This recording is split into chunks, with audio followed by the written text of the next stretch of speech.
ನಮಸ್ಕಾರ ಸ್ನೇಹಿತರೆ, ಇವತ್ತಿನ ವಿಡಿಯೋಗೆ ತಮ್ಮೆಲ್ಲರಿಗೂ ಸ್ವಾಗತ. ಸ್ನೇಹಿತರೆ, ಒಂದು ಬೆಳಕಿಯನ್ನು ಕಲ್ಪಿಸಿಕೊಳ್ಳಿ. ನಿಮ್ಮ ತಂದೆ ತಾಯಿ 100 ವರ್ಷ ವಯಸ್ಸು ದಾಟಿದರೂ ಯಾರ ಸಹಾಯವೂ ಇಲ್ಲದೆ ತಮ್ಮ ಹಾಸಿಗೆಯಿಂದಲೇ ಸ್ವತಃ ಎದ್ದು ನಿಂತಿದ್ದಾರೆ. ತಮ್ಮ ಕೈಯಿಂದಲೇ ನೀರು ತೆಗೆದುಕೊಂಡು ಕುಡಿಯುತ್ತಾರೆ. ತಮ್ಮ ಎಲ್ಲ ನಿರ್ಧಾರಗಳನ್ನು ತಾವೇ ತೆಗೆದುಕೊಳ್ಳುತ್ತಾರೆ. ಅವರ ಮುಖದಲ್ಲಿ ಯಾವುದೇ ಕೊರಗು ಇಲ್ಲ. ಆತ್ಮವಿಶ್ವಾಸ ತುಂಬಿದ ನಗು ಇದೆ. ಅಲ್ಲಿ ಆಸ್ಪತ್ರೆಯ ವಾಸನೆ ಇಲ್ಲ. ಆಕ್ಸಿಜನ್ ಸಿಲಿಂಡರ್ ಶಬ್ದ ಇಲ್ಲ. ಹಾಸಿಗೆಯ ಮೇಲೆ ಅಸಹಾಯಕರಾಗಿ ಮಲಗಿರುವ ವ್ಯಕ್ತಿಯ ಕಣ್ಣುಗಳಲ್ಲಿ ನೋವು ಇಲ್ಲ. ಈ ದೃಶ್ಯ ಎಷ್ಟು ಸುಂದರವಾಗಿದೆಯೋ ಅಷ್ಟೇ ಇದು ನಮ್ಮ ಮುಂದೆ ಒಂದು ದೊಡ್ಡ ಪ್ರಶ್ನೆಯನ್ನು ತರುತ್ತದೆ. ಯಾಕೆ ನಿಜ ಜೀವನದಲ್ಲಿ ಹೆಚ್ಚಿನ ಕುಟುಂಬಗಳಲ್ಲಿ ಈ ರೀತಿಯ ದೃಶ್ಯ ಕಾಣಿಸುವುದಿಲ್ಲ? ಇದರ ಉತ್ತರ ವಯಸ್ಸಿನಲ್ಲಿ ಇಲ್ಲ, ಜೀವನ ಶೈಲಿಯಲ್ಲಿ ಇದೆ. ನಾವು ನಿಧಾನವಾಗಿ ನಮ್ಮ ದೇಹವನ್ನು ದುರ್ಬಲಗೊಳಿಸುವಂತಹ ಅಭ್ಯಾಸಗಳನ್ನು ಜೀವನದ ಭಾಗವಾಗಿಸಿಕೊಂಡಿದ್ದೇವೆ. ನಾವು ಸುಲಭ ಜೀವನವನ್ನು ಆರಿಸಿಕೊಂಡಿದ್ದೇವೆ, ಆದರೆ ಆರೋಗ್ಯಕರ ಜೀವನವನ್ನು ಅಲ್ಲ. ದೇಹವನ್ನು ಬಳಸದೇ ಇರುವುದು, ಮನಸ್ಸಿಗೆ ವಿಶ್ರಾಂತಿ ಕೊಡದೇ ಇರುವುದು, ಹೊಟ್ಟೆಗೆ ಬೇಕಾದದ್ದು ಅಲ್ಲ ನಾಲಿಗೆಗೆ ಇಷ್ಟವಾದುದನ್ನು ತಿನ್ನುವುದು, ಇವೆಲ್ಲವೂ ನಿಧಾನವಾಗಿ ದೇಹವನ್ನು ಒಳಗಿನಿಂದ ದುರ್ಬಲಗೊಳಿಸುತ್ತವೆ. ಸ್ನೇಹಿತರೆ, ಈ ಒಂದು ಸತ್ಯವನ್ನು ಸದಾ ನೆನಪಿನಲ್ಲಿಟ್ಟುಕೊಳ್ಳಿ. ವೃದ್ಧಾಪ್ಯ ಒಂದು ದಿನದಲ್ಲಿ ಬರುವುದಿಲ್ಲ. ಅದು ಪ್ರತಿದಿನ ನಾವು ಮಾಡುವ ಸಣ್ಣ ಸಣ್ಣ ತಪ್ಪುಗಳ ಫಲ. ನಾವು ಇಂದು ಹೇಗೆ ಬದುಕುತ್ತೇವೋ ನಾಳೆ ನಮ್ಮ ವೃದ್ಧಾಪ್ಯ ಅದೇ ರೀತಿ ಕಾಣುತ್ತದೆ. ಆರೋಗ್ಯಕರ ವೃದ್ಧಾಪ್ಯ ಅದೃಷ್ಟದಿಂದ ಸಿಗುವುದಿಲ್ಲ, ಅದು ಜೀವನ ಪೂರ್ತಿ ಮಾಡಿದ ಸರಿಯಾದ ಅಭ್ಯಾಸಗಳ ಫಲ. ಆದ್ದರಿಂದ ಪ್ರಶ್ನೆ ನಾವು ಎಷ್ಟು ವರ್ಷ ಬದುಕುತ್ತೇವೆ ಎಂಬುದಲ್ಲ, ನಿಜವಾದ ಪ್ರಶ್ನೆ ನಾವು ಬದುಕುವ ವರ್ಷಗಳಲ್ಲಿ ಎಷ್ಟು ವರ್ಷ ನಾವು ನಮ್ಮ ಕಾಲಿನ ಮೇಲೆ ನಿಂತು ನಮ್ಮ ಇಷ್ಟದ ಜೀವನವನ್ನು ಬದುಕುತ್ತೇವೆ ಎಂಬುದು. ಇದೇ ಯೋಚನೆ ನಮ್ಮ ಜೀವನವನ್ನು ಬದಲಾಯಿಸಬಲ್ಲದು. ಇಂದು ಹೆಚ್ಚಿನ ಜನರು 50 ವರ್ಷ ದಾಟಿದ ನಂತರವೇ ದೇಹ ದುರ್ಬಲವಾಗಲು ಶುರುವಾಗುತ್ತದೆ. ಬೆಳಿಗ್ಗೆ ಎದ್ದು ನಿಂತರೂ ದೇಹದಲ್ಲಿ ಚೈತನ್ಯ ಇರುವುದಿಲ್ಲ. ಸ್ವಲ್ಪ ನಡೆದರೂ ಉಸಿರಾಟ ಜಾಸ್ತಿ ಆಗುತ್ತದೆ. ಮೆಟ್ಟಲು ಹತ್ತಿದರೆ ದಣಿವು ಬರುತ್ತದೆ. ನಿಧಾನವಾಗಿ ಔಷಧಿಗಳು ಜೀವನದ ಭಾಗವಾಗುತ್ತವೆ. ಇದು ವಯಸ್ಸಿನ ಕಾರಣದಿಂದ ಮಾತ್ರವಲ್ಲ, ನಮ್ಮ ಪ್ರತಿದಿನದ ಸಣ್ಣ ಸಣ್ಣ ತಪ್ಪು ಅಭ್ಯಾಸಗಳ ಪರಿಣಾಮ ಇದು. ನಾವು ಗಮನ ಕೊಡದ ಆ ಅಭ್ಯಾಸಗಳು ನಮ್ಮ ಜೀವನದ ವರ್ಷಗಳನ್ನು ನಿಧಾನವಾಗಿ ಕಡಿಮೆ ಮಾಡುತ್ತಿವೆ. ಸ್ನೇಹಿತರೆ, ವಿಜ್ಞಾನ ಹೇಳುವ ಪ್ರಕಾರ ಮಾನವ ದೇಹವನ್ನು 100 ವರ್ಷಗಳವರೆಗೆ ಚೆನ್ನಾಗಿ ಕೆಲಸ ಮಾಡುವಂತೆ ನಿರ್ಮಿಸಲಾಗಿದೆ. ಆದರೆ ನಾವು ನಮ್ಮ ಜೀವನ ಶೈಲಿಯಿಂದಲೇ ದೇಹವನ್ನು ಬೇಗ ಹಾಳು ಮಾಡುತ್ತಿದ್ದೇವೆ. ತಪ್ಪಾದ ಆಹಾರ ಪದ್ಧತಿ, ತಪ್ಪಾದ ನಿದ್ರೆ ಸಮಯ, ವ್ಯಾಯಾಮದ ಕೊರತೆ ಮತ್ತು ನಿರಂತರ ಮಾನಸಿಕ ಒತ್ತಡ, ಈ 4 ಕಾರಣಗಳು ದೇಹವನ್ನು ನಿಧಾನವಾಗಿ ಒಳಗಿನಿಂದ ಹಾಳು ಮಾಡುತ್ತವೆ. ಮೊದಲಿಗೆ ಇದು ಗೊತ್ತಾಗುವುದಿಲ್ಲ, ಆದರೆ 10 ರಿಂದ 20 ವರ್ಷಗಳ ನಂತರ ಇದರ ಪರಿಣಾಮ ದೊಡ್ಡ ರೋಗಗಳ ರೂಪದಲ್ಲಿ ಕಾಣಿಸುತ್ತದೆ. ಇಲ್ಲಿ ಒಂದು ಮುಖ್ಯ ವಿಷಯ ಅರ್ಥ ಮಾಡಿಕೊಳ್ಳಬೇಕು. ಜೀವನದ ಅವಧಿ ಅಂದರೆ ಲೈಫ್ ಸ್ಪ್ಯಾನ್ ಮತ್ತು ಆರೋಗ್ಯಕರ ಜೀವನದ ಅವಧಿ ಅಂದರೆ ಹೆಲ್ತ್ ಸ್ಪ್ಯಾನ್ ಎರಡು ಬೇರೆ ಬೇರೆ ವಿಷಯಗಳು. ಅಂದರೆ ನೀವು ಎಷ್ಟು ವರ್ಷ ಬದುಕುತ್ತಿದ್ದೀರಿ ಎಂಬುದಕ್ಕಿಂತ ನೀವು ಎಷ್ಟು ವರ್ಷ ಆರೋಗ್ಯವಾಗಿದ್ದೀರಿ ಎಂಬುದು ಮುಖ್ಯ. ಭಾರತದಲ್ಲಿ ಸರಾಸರಿ ಜೀವನ ಅವಧಿ ಸುಮಾರು 70 ವರ್ಷ, ಆದರೆ ಆರೋಗ್ಯಕರ ಜೀವನ ಅವಧಿ ಕೇವಲ 55 ರಿಂದ 60 ವರ್ಷ ಮಾತ್ರ. ಅಂದರೆ ಕೊನೆಯ 10 ರಿಂದ 15 ವರ್ಷ ಜನರು ರೋಗ, ಆಸ್ಪತ್ರೆ, ಔಷಧಿ ಮತ್ತು ಇತರರ ಮೇಲೆ ಅವಲಂಬನೆ ಇಟ್ಟುಕೊಂಡೇ ಬದುಕುತ್ತಿದ್ದಾರೆ. ಆದ್ದರಿಂದ ನಮ್ಮ ಗುರಿ 100 ವರ್ಷ ಬದುಕುವುದು ಅಲ್ಲ, 100 ವರ್ಷ ಆರೋಗ್ಯದಿಂದ ಬದುಕುವುದು ಆಗಬೇಕು. ಇದಕ್ಕಾಗಿ ವಿಜ್ಞಾನಿಗಳು 5 ಮುಖ್ಯ ಅಭ್ಯಾಸಗಳನ್ನು ಹೇಳುತ್ತಾರೆ. ಈ 5 ಅಭ್ಯಾಸಗಳನ್ನು ಅನುಸರಿಸಿದರೆ ನಿಮ್ಮ ಆರೋಗ್ಯಕರ ಜೀವನದ ಅವಧಿ 20 ರಿಂದ 30 ವರ್ಷ ಹೆಚ್ಚಾಗಬಹುದು. ಇದು ಯಾವುದೇ ದುಬಾರಿ ಔಷಧಿಯಲ್ಲ, ಇದು ಸರಳ ಜೀವನ ಶೈಲಿಯ ಬದಲಾವಣೆ. ಮೊದಲ ಅಭ್ಯಾಸ ನಿರಂತರ ಚಲನೆ.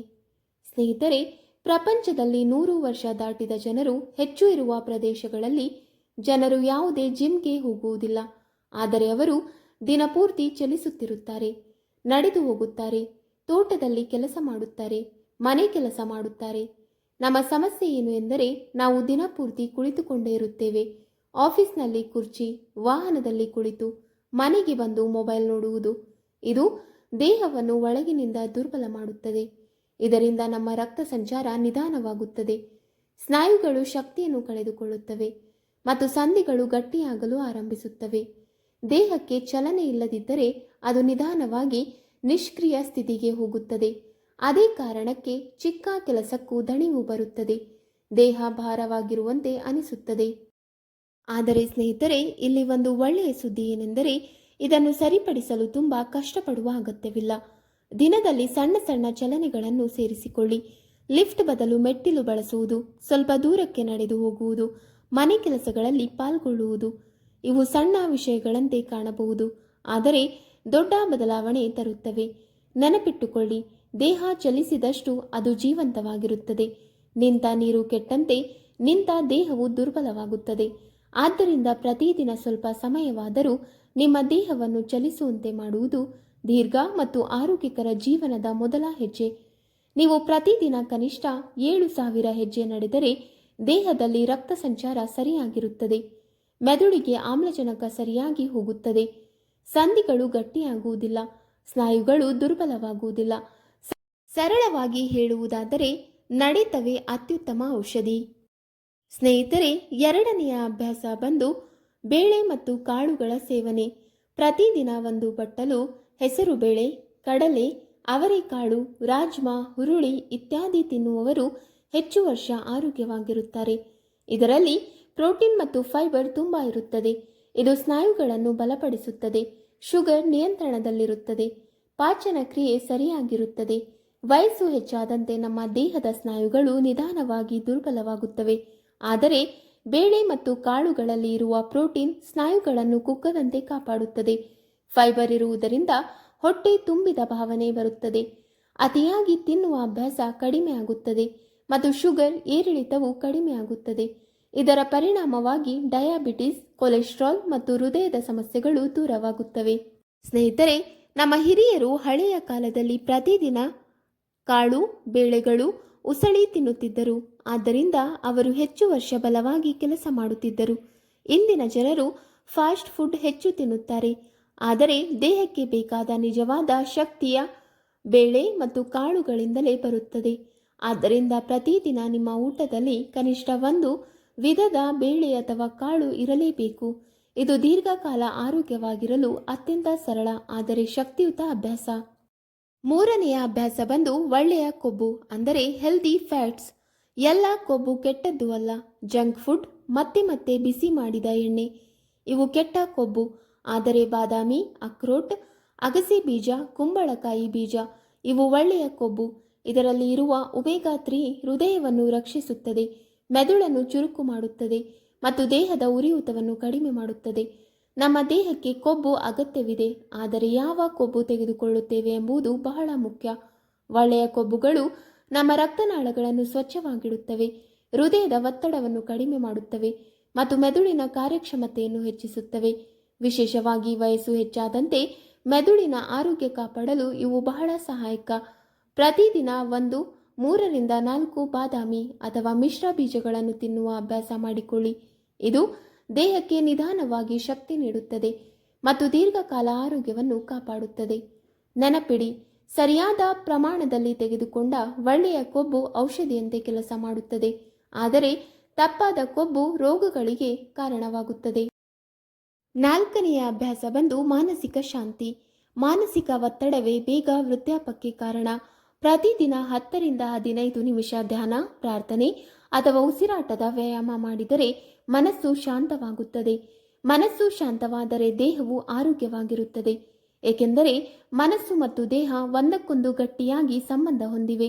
ಮನಸ್ಸಿನಲ್ಲಿ ಒತ್ತಡ ಹೆಚ್ಚಾದಾಗ ದೇಹದಲ್ಲಿ ಕಾರ್ಟಿಸೋಲ್ ಎಂಬ ಸ್ಟ್ರೆಸ್ ಹಾರ್ಮೋನ್ ಹೆಚ್ಚಾಗುತ್ತದೆ. ಇದು ನಿಧಾನವಾಗಿ ರಕ್ತದ ಒತ್ತಡ, ಶುಗರ್, ಹೃದಯ ಸಮಸ್ಯೆ ಮತ್ತು ನಿದ್ರೆ ಸಮಸ್ಯೆಗಳಿಗೆ ಕಾರಣವಾಗುತ್ತದೆ. ಆದರೆ ಪ್ರತಿದಿನ ಕೆಲವೇ ನಿಮಿಷಗಳು ಶಾಂತವಾಗಿ ಕುಳಿತು ಆಳವಾದ ಉಸಿರಾಟ ಮಾಡುವುದರಿಂದ ಹೃದಯದ ಬಡಿತ ನಿಧಾನವಾಗುತ್ತದೆ, ಮೆದುಳು ವಿಶ್ರಾಂತಿ ಪಡೆಯುತ್ತದೆ ಮತ್ತು ದೇಹದಲ್ಲಿ ಒತ್ತಡ ಹಾರ್ಮೋನ್ ಕಡಿಮೆ ಆಗುತ್ತದೆ.